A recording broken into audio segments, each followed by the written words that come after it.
तो hi guys, कैसे हैं आप लोग। होपफुली सब ठीक होंगे।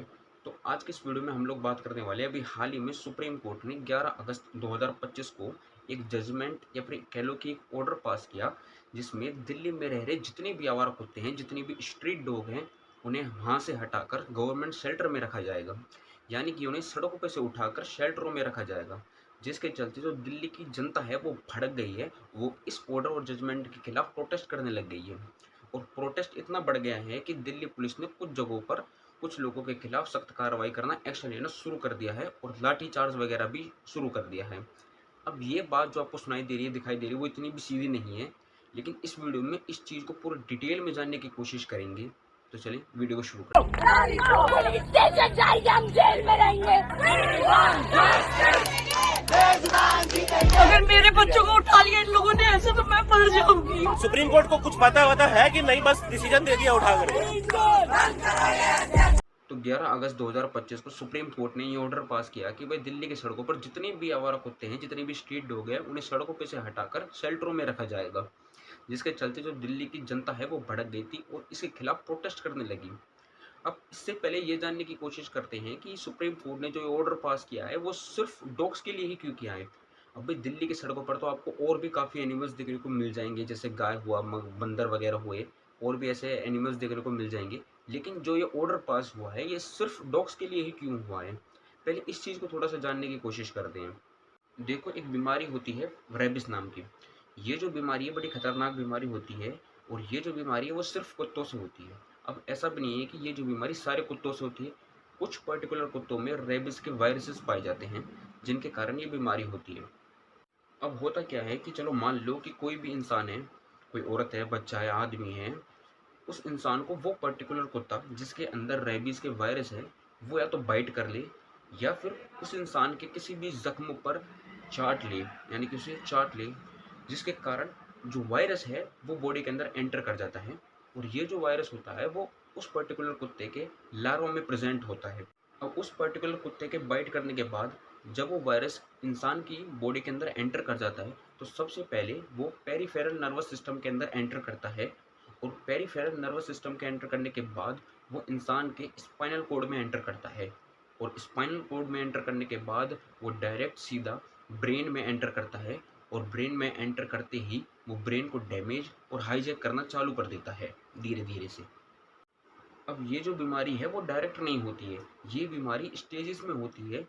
जब सबसे पहली स्टेज में होता क्या है कि जब इंसान के अंदर वो भाई वायरस जो है वो उसके ब्रेन में एंटर कर चुका है और धीरे धीरे डैमेज करना चालू कर दिया है उन्होंने ब्रेन सिस्टम को।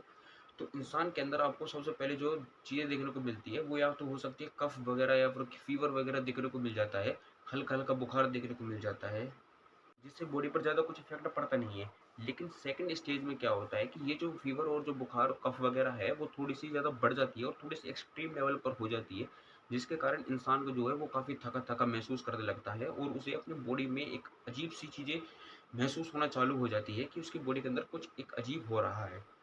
तीसरी स्टेज में जहाँ जो वायरस ब्रेन के अंदर ऑलरेडी एंटर है वो ब्रेन को काफ़ी हद तक डैमेज कर देता है, जिसके चलते इंसान को एरोफोबिया और वाटर फोबिया जैसी एक बहुत बड़ी बीमारी हो जाती है, जिसमें होता क्या है कि इंसान को पानी और हवा से डर लगने लग जाता है।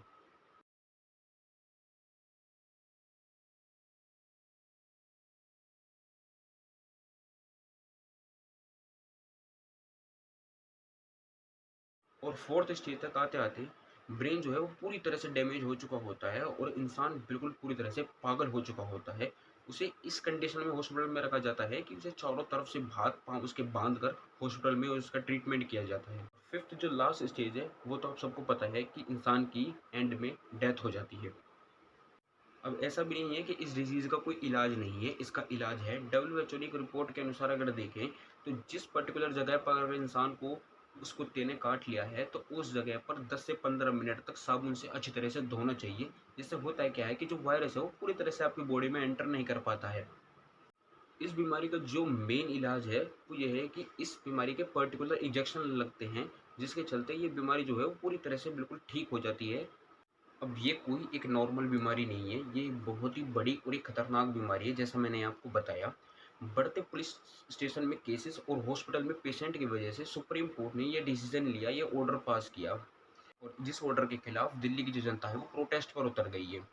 अब ये जो प्रोटेस्ट हो रहा है वो कोई स्लम एरिया या फिर गरीब लोगों के द्वारा नहीं हो रहा है। ये जो प्रोटेस्ट हो रहा है ये डेवलप्ड एरिया में और वेल एजुकेटेड लोगों के द्वारा हो रहा है ये प्रोटेस्ट। और ये जो जितने भी वेल एजुकेटेड लोग बन रहे हैं, जितने भी एनिमल लवर बन रहे हैं, उनसे मेरा सिर्फ एक सवाल है कि क्या अगर आप इन जितने भी स्ट्रीट डॉग हैं जिनको गवर्नमेंट शेल्टर में रखा जाएगा, क्या आप उन्हें अपने घर पर रखने के लिए तैयार हैं? क्या आप उन्हें अपने घर पर शेल्टर देने के लिए तैयार हैं? मैं इस चीज़ को लिख कर देता हूँ कि 99.99% ये लोग साफ इस चीज़ को कभी एक्सेप्ट नहीं करेंगे, क्योंकि ये सिर्फ एक नकली और सोशल मीडिया पर ही एनिमल लवर बनते हैं, ह्यूमैनिटी का ढिंढोरा पीटते रहते हैं।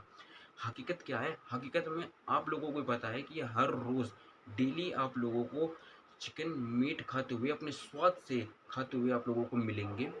क्या वो जानवर नहीं है कि जिन्हें आप अपने स्वाद के लिए, पेट भरने के लिए खाते हो? क्या वो जानवर नहीं है? हर रोज़ ना हज़ारों की संख्या में, हज़ारों के लाखों की संख्या में गाय को, चिकन को, बकरियों को, इनको काटा जाता है, आप जैसे लोगों की ही पेट और स्वाद की पूर्ति करने के लिए। क्या वो जानवर नहीं है? क्या जब कहाँ चली जाती है आप लोगों की ह्यूमैनिटी? जब कहाँ चले जाते हैं ये एनिमल लवर जो आज प्रोटेस्ट कर रहे हैं इस चीज़ के खिलाफ? अगर कंपैरिजन करें कुत्तों का बाकी के जानवरों से, जैसे गाय हुआ, चिकन हुआ, तो गाय हमें दूध भी देती है, ना ही वो हमें नुकसान पहुंचाती है, बल्कि उल्टा हमको वो दूध देती है जो कि बॉडी के लिए, शरीर के लिए, सेहत के लिए काफ़ी अच्छा होता है। मुर्गियाँ जो हैं वो हमें अंडे देती है जिसमें प्रोटीन, फाइबर, कार्बोहाइड्रेट न जाने क्या क्या होते हैं, जो हमारी बॉडी के लिए काफ़ी अच्छे होते हैं। कुत्ते हमें क्या देते हैं? आप लोग इस चीज़ का जवाब दीजिए मुझे।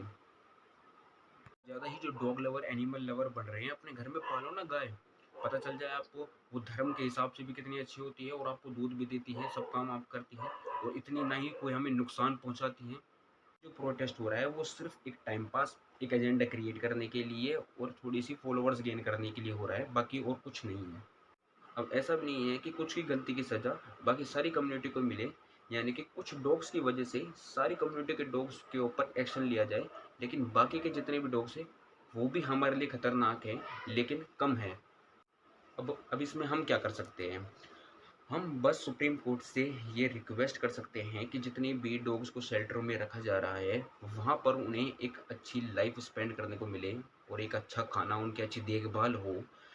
कंपेयर करें सड़कों पे होता क्या है कि आप कोई ना कोई ऐसा एक्सीडेंट हो जाता है जिसमें कुत्तों का भी इन्वॉल्वमेंट होता है और जहाँ पर कुत्तों को भी चोट लगती है और दूसरे पर्टिकुलर इंसान को भी चोट लग जाती है। अब इंसान जो है वो अपनी चोट को ठीक करवा लेता है, लेकिन जो डॉग्स होते हैं वो अपनी उसी चोट को लेकर दर बदर भटकते रहते हैं और एंड में कोई ना कोई मतलब एक मौत ही हो जाती है उस एक्सीडेंट के चलते।